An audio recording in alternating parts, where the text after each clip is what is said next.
शेतकरी मित्रांनो, राम राम. आपण पाचेगाव तालुका गेवराई जिल्हा बीड या ठिकाणी नवनाथ हातोटे आपले आदर्श शेतकरी यांच्यासोबत संवाद साधत आहोत. राम राम. तुमच्याकडे ही सिद्धा व्हरायटी तुम्ही नेहमी लावतात. सिद्धा ही व्हरायटी तुम्ही किती वर्षापासून लागवड करताय? 3 वर्षापासून मी लावतो सर. 3 वर्षापासून तुम्ही सिद्धा लावताय. यावर्षी तुमच्याकडे किती पाकिट सिद्धाचे? यावर्षी 3 पॉकेट आहेत सध्या. 3 पाकिट सिद्धाचे आहेत. तर सिद्धा ही व्हरायटी निवडण्याचं कारण काय?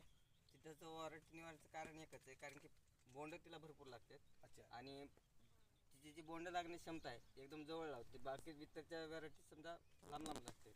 आणि ही हे आहे सिद्धा, हिचे बोंड समजा एकदम जवळ लागतात आणि हिचे बोंड थोडे मोठे असतात.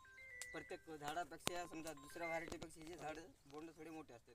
आणि वेचाच्या बाबतीत जर समजलं तर हिचे झाड बोंड लगेच वेचून पटकन येतं हातामध्ये. वेचणे सोपं आहे. हा. म्हणून तुम्ही सिद्धा व्हरायटीची लागवड करतात. आणि ॲव्हरेज पण चांगलं निघतं. तर तुम्ही तुमच्या इतर पण शेतकऱ्यांकडे लागवड करायला सांगत असाल तर त्यांचं काय मत आहे?